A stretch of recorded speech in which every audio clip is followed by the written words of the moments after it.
हरिओम। सनातन podcast में आपका हार्दिक स्वागत है। हम अपनी रामचरितमानस श्रृंखला को आगे बढ़ाएंगे। पिछली चर्चा में हमने देखा कि कैसे श्री राम और लक्ष्मण मुनि विश्वामित्र के साथ जनकपुर के सुंदर पुष्प वाटिका में भ्रमण कर रहे हैं। जी, आज हम उसी कथा को आगे बढ़ाते हुए स्वयंवर सभा के उस प्रसंग पर चलेंगे जहां राजा जनक की प्रतिज्ञा और शिवजी के धनुष का अद्भुत वर्णन है। बिल्कुल। और ये प्रसंग केवल एक स्वयंवर की कथा नहीं है। इसमें हठ, अभिमान, सामर्थ्य और विवेक, इन सब के द्वंद्व का बड़ा ही सुंदर चित्रण गोस्वामी तुलसीदास जी ने किया है। हाँ, एक मंच है जहाँ सब कुछ एक साथ प्रकट हो रहा है। जी। कथा उस क्षण से आरंभ होती है जब जनकपुर के लोग सीता जी के लिए श्री राम को देखकर मन में कह सकते हैं कि एक अभिलाषा कर रहे हैं। सभा का वातावरण भी तो बड़ा विचित्र है। एक और देश देश के राजा अपने पूरे दंभ के साथ बैठे हैं। हाँ, वैभव के साथ। और दूसरी ओर जनकपुर की सामान्य प्रजा है जिनके हृदय में एक बहुत ही कोमल अभिलाषा पल रही है। और यही विरोधाभास इस प्रसंग को इतना सुंदर बनाता है। बिल्कुल। जहां राजागण अपने बाहुबल से स्थिति को देख रहे हैं, हाँ, शक्ति की दृष्टि से। बिल्कुल, वहीं प्रजा अपने हृदय की आंखों से देख रही है और वो उस सत्य को देख पा रही है जिसे राजाओं का अहंकार देखने ही नहीं दे रहा। सही बात है। वे श्री राम को सीता जी के योग्य वर तो मानते हैं, पर राजा जनक की प्रतिज्ञा के कारण बहुत चिंतित हैं। हाँ, चिंता तो स्वाभाविक है। उन्होंने श्री राम के अलौकिक सौंदर्य और तेज को देखकर ये समझ लिया है कि ये जोड़ी तो विधाता ने ही बनाई है। तो फिर ये धनुष तोड़ने की कठोर शर्त बीच में क्यों? वही तो, इसी चिंता और प्रेम की जो मिलीजुली भावना है उसे गोस्वामी जी ने एक चौपाई में व्यक्त किया है। लोग आपस में बातें कर रहे हैं। अच्छा। अपनी मन की व्यथा कह रहे। वे कहते हैं, तात जनक तनया यह हो ही धनुष काजुनिही यह बड़ी सोही ही जो विधाता अस सुनहि हमारे तो कृत काजो हो यही बारे। उनकी प्रार्थना में भी एक सरलता है। वो कह रहे हैं कि यदि विधाता हमारी सुन ले तो बस इसी समय इसी क्षण ये कार्य सिद्ध हो जाए। कोई जरूरत नहीं है इस कठोर परीक्षा की। जी, यहाँ प्रजा का श्री राम के प्रति जो एक सहज स्वाभाविक प्रेम है वो प्रकट हो रहा है। उन्होंने कोई ज्योतिष नहीं विचारा, बस श्री राम को देखा और उनका हृदय बोल उठा। और इसी सहज ज्ञान के कारण उन्हें राजा जनक की प्रतिज्ञा एक बाधा लग रही है, एक अनावश्यक हठ लग रहा है। बिल्कुल, वे राजा का सम्मान करते हैं पर उनके हृदय की भावना राजा की प्रतिज्ञा से सहमत नहीं है। वे तो विधाता से यहाँ तक प्रार्थना कर रहे हैं कि राजा जनक अपनी ये, जिसे वो एक तरह से मूर्खतापूर्ण हठ समझ रहे हैं, छोड़ दें। हाँ, सीधे सीधे विधाता से हस्तक्षेप की मांग कर रहे हैं। वो कहते हैं, वेधी ही तात चनकी सिख देई करई विवाहू हठु तजी ए। अर्थात, हे विधाता, आप ही राजा जनक को कोई सीख दीजिए, कोई ऐसी बुद्धि दीजिए कि वे अपना ये हठ त्याग दें और इन्हीं से सीता जी का विवाह कर दें। पर वे ये भी समझते हैं कि राजा अपनी प्रतिज्ञा से बंधे हुए हैं। उनके मन में ये द्वंद्व भी चल रहा है। हाँ, कि राजा का मान भी रह जाए और उनका मनोरथ भी पूर्ण हो जाए। इसी भाव को अगली पंक्ति में स्पष्ट किया गया है। जगु भल कहीं भाव सब काहू हठ कीने अंतों उरदाहू एहलाल सा मगन सब लोगू बरुसावरो जानकी जोगू। मतलब, यदि राजा हठ छोड़कर विवाह कर दें तो सारा संसार उनकी प्रशंसा करेगा, क्योंकि सबके मन में तो यही भाव है। हाँ, और हठ करने से तो अंत में हृदय में केवल पश्चाताप की अग्नि ही जलती है। सब लोग इसी लालसा में मग्न हैं कि जानकी जी के योग्य वर तो ये सांवला कुमार ही है। जी, यहाँ राजहट और लोक भावना के बीच का जो तनाव है वो बहुत स्पष्ट रूप से दिखाई देता है। और इसी जन भावना और तनाव के बीच कथा आगे बढ़ती है। राजा जनक अपनी प्रतिज्ञा को सभा के समक्ष औपचारिक रूप से रखने का निर्णय लेते हैं। हाँ, और इसके लिए वो अपने बंदीजनों यानी भाटों को बुलाते हैं, जो राज दरबार में राजा की कीर्ति का गान करते थे। बिल्कुल, राजा जनक उन्हें बुलाते हैं जो उनकी वंश की कीर्ति का गान करते हुए सभा में प्रवेश करते हैं। राजा उनसे कहते हैं कि जाकर मेरा प्रण सबसे कहो। तब बंदीजन जनक बुलाए, ब्रदावली कहत चली आए, कह निपु जाए कहो पन मोरा, चले भाटिये हर्षु न थोरा। अच्छा, ये पंक्ति बहुत ध्यान देने योग्य है। चले भाटिये हर्षु न थोरा, मतलब घोषणा करने वाले भाटों के हृदय में बहुत अधिक हर्ष नहीं है। जी, ये बड़ा रोचक है। शायद वे भी प्रजा की भावना को समझते हैं और इस कठोर प्रतिज्ञा के परिणाम को लेकर आशंकित हैं। उन्हें भी शायद ये आभास है कि यह प्रतिज्ञा पूरा होना लगभग असंभव है और इसका अंत सभी राजाओं के अपमान और जनक की निराशा में हो सकता है। और फिर वे भाट राजसभा के मध्य में खड़े होकर अपनी भुजाएं उठाकर उस प्रतिज्ञा की घोषणा करते हैं। एक बहुत ही नाटकीय दृश्य की रचना होती है। हाँ, दोहे में इसका वर्णन है। बोले बंदी बचन बर, सुनहु सकल महिपाल, पन विदेह कर कहे ही हम, भुजा उठाए विशाल। 249। वे कहते हैं, हे पृथ्वी का पालन करने वाले समस्त राजागण, सुनिए, हम महाराज विदेह यानी जनक जी की विशाल प्रतिज्ञा कह रहे हैं। ये भुजा उठाई विशाल केवल एक शारीरिक क्रिया नहीं है, ये उस प्रतिज्ञा के भार, उसकी गंभीरता का प्रतीक है। और फिर वे शिवजी के उस विशाल और कठोर धनुष का वर्णन करते हैं, जो इस प्रतिज्ञा का केंद्र है। ये वर्णन अपने आप में बहुत अद्भुत है। अत्यंत अद्भुत। यहाँ गोस्वामी जी एक बहुत ही सुंदर और गहरा रूपक इस्तेमाल करते हैं।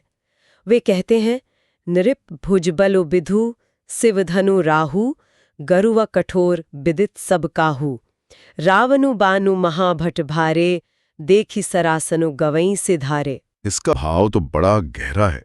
इसमें राजाओं के भुजाओं के बल को चंद्रमा कहा गया है। हाँ, चंद्रमा। और शिवजी के धनुष को राहु। जी। ये तो एक तरह से पहले ही घोषणा हो गई कि राजाओं की विफलता निश्चित है। जैसे राहु चंद्रमा को ग्रस लेता है, वैसे ही ये धनुष यहाँ उपस्थित सभी राजाओं के बल और अहंकार को ग्रस लेगा, उसे समाप्त कर देगा। बिल्कुल, ये धनुष उनके बल की परीक्षा लेने नहीं आया है, बल्कि उनके बल के अभिमान को नष्ट करने आया है। और इसकी अजेयता को प्रमाणित करने के लिए रावण और बाणासुर का उदाहरण दिया गया है, जो उस युग के सबसे शक्तिशाली योद्धाओं में से थे। हाँ, ये उस धनुष का परिचय है। उसका प्रताप ऐसा है कि रावण और बाणासुर जैसे महान योद्धा भी इसे देखकर चुपके से चले गए। उठाना तो दूर की बात है, उसे छूने तक का साहस उनमें नहीं हुआ।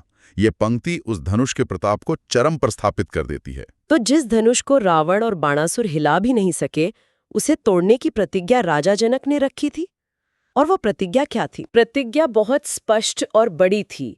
भाट कहते हैं, सोई पुरारी को दंड कठोरा, राज समाज आज जोई तोरा, त्रिभुवन जय समेत बैदेही, बिनहि विचार बरहे हठ तेही।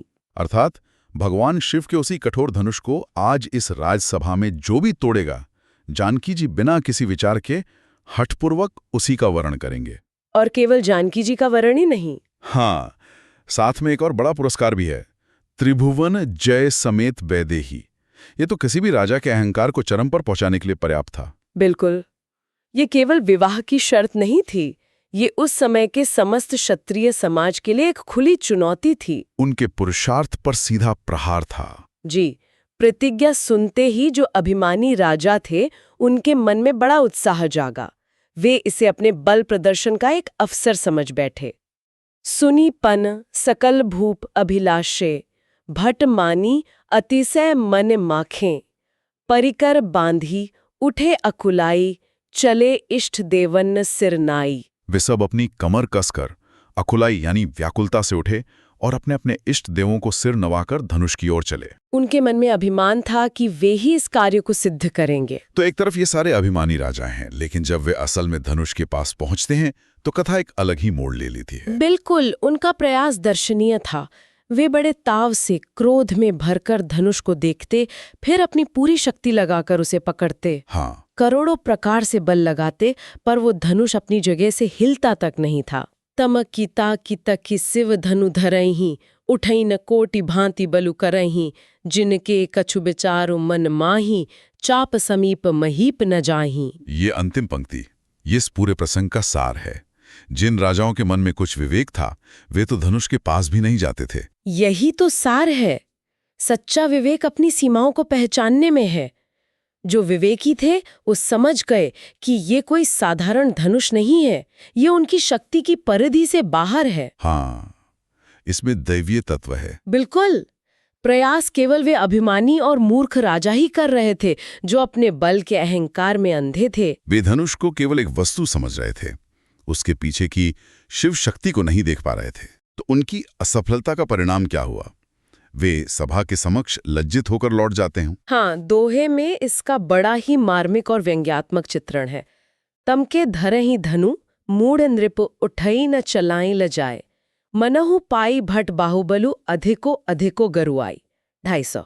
वे मूर्ख राजा किटकिटाकर पूरे जोश से धनुष को पकड़ते हैं, पर जब वो नहीं उठता तो लज्जित होकर चले जाते हैं। और यहाँ तुलसीदास जी एक अद्भुत कल्पना करते हैं जो उनके उपहास को और बढ़ा देती है। हाँ, मानो वीरों की भुजाओं का बल पाकर वो धनुष और भी अधिक भारी होता जा रहा है। ये तो अद्भुत विरोधाभास है। यह एक अद्भुत व्यंग्य है।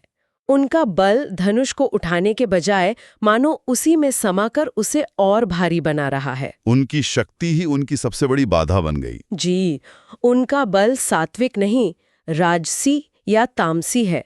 इसलिए वो शिव धनुष जैसी सात्विक वस्तु को प्रभावित नहीं कर पा रहा है। तो जब व्यक्तिगत प्रयास पूरी तरह विफल हो गए तो उन्होंने सोचा होगा कि मिलकर प्रयास करें।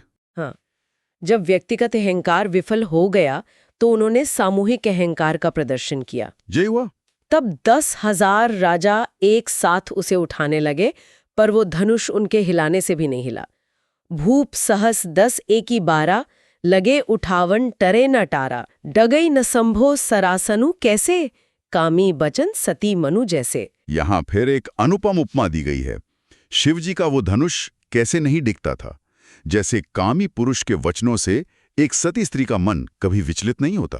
क्या अद्भुत उपमा है। ये धनुष की केवल भौतिक कठोरता को नहीं, बल्कि उसकी नैतिक और आध्यात्मिक अडिगता को भी दर्शाती है। हाँ, उसकी पवित्रता को। बिल्कुल, जैसे सती का मन किसी भी प्रलोभन से अविचल रहता है, वैसे ही ये शिव धनुष किसी भी अहंकारी शक्ति से अविचल है। इस सामूहिक विफलता के बाद तो सभी राजा उपहास का पात्र बन गए होंगे। निश्चित रूप से उनकी बड़ी दुर्दशा हुई। सब नृप भय जोग उपहासी, जैसे बिनु विराग सन्यासी। कीर्ति विजय वीरता भारी, चले चाप कर बरबस हारी। सभी राजा उपहास के योग्य हो गए।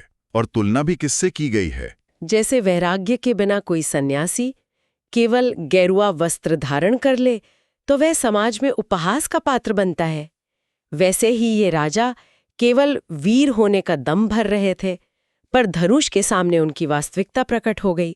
वे अपनी कीर्ति, विजय, वीरता सब कुछ उस धनुष के हाथों हार कर चले गए। ये तो उनके लिए बड़ी ग्लानि की बात रही होगी। हाँ, वे हृदय से हार मान चुके थे। उनका तेज, उनका आत्मविश्वास सब कुछ समाप्त हो गया था। वे श्रीहीन हो गए। श्रीहत भय हारी हिये राजा, बैठे निज निज जाएं समाजा।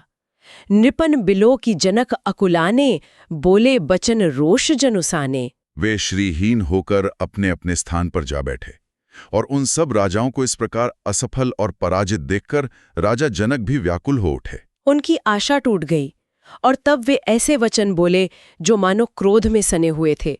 उनकी निराशा अब क्रोध में बदल रही थी। और यहीं से राजा जनक का वो प्रसिद्ध संवाद आरंभ होता है, जहां वे अपनी निराशा व्यक्त करते हुए कुछ ऐसी बातें कह जाते हैं जो कथा को एक नए मोड़ पर ले जाती हैं। बिल्कुल, वे अपनी घोर निराशा में खड़े होते हैं और कहते हैं, दीप दीप के भूपति नाना, आए सुनी हम जो पन उठाना। देव दनुज धरी मनुज शरीरा, विपुल बीर आए रणधीरा। जनक जी कहते हैं कि मैंने जो प्रतिज्ञा की थी उसे सुनकर अलग अलग द्वीपों से न जाने कितने ही राजा आए। यहाँ तक कि देवता और दैत्य भी मनुष्य का शरीर धारण करके आए और बहुत से रणधीर वीर आए। यहाँ से उनके उस भाषण की शुरुआत होती है जिसमें वे पृथ्वी को वीरों से हीन घोषित कर देते हैं, जो आगे चलकर लक्ष्मण जी के प्रचंड क्रोध का कारण बनता है। तो आज की चर्चा में हमने देखा कि कैसे अभिमान और भौतिक बल विवेक के सामने परास्त हो जाते हैं। पृथ्वी के बड़े बड़े राजाओं का अहंकार शिवजी के उस विशाल धनुष के सामने टिक नहीं सका। यह प्रसंग हमें सिखाता है कि ईश्वरीय शक्ति और विधान के सामने भौतिक बल तुच्छ है। वह धनुष केवल एक वस्तु नहीं बल्कि एक प्रतीक है। हाँ, एक परीक्षा थी भगवान शिव की अचल शक्ति का और उस मर्यादा का जिसे केवल कोई दैवीय अवतार ही पुनः स्थापित कर सकता है। अब आगे की कथा में हम देखेंगे कि जनक जी की इस घोर निराशा पर लक्ष्मण जी की क्या प्रतिक्रिया होती है और कैसे श्री राम इस विषम परिस्थिति को संभालते हैं। तो हमें आशा है कि आपको हमारी आज की चर्चा पसंद आई होगी। सनातन धर्म से संबंधित ऐसी ही और चर्चाओं के लिए हमारे चैनल को अवश्य सदस्यता लें। धन्यवाद। जय श्री राम।